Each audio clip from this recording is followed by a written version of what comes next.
Hey guys, and welcome back to the Tutorial Millennial channel. In this video, I'm going to be showing you guys how you can remove videos from your TikTok favorites.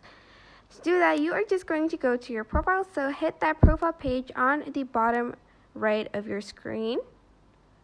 Click on the saved tab, which has moved next to the likes tab on your profile page.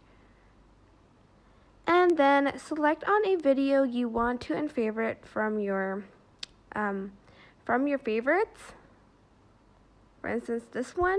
So you're just going to press on the video for a few seconds and press remove from favorites. Or you can press the share button and press remove from favorites. And that is basically it. I hope this tutorial was helpful for you guys. Don't forget to like, comment, share, and also subscribe to this channel if you haven't done that. If you have any questions, just leave it in the comment section down below and I will try my best to answer them all.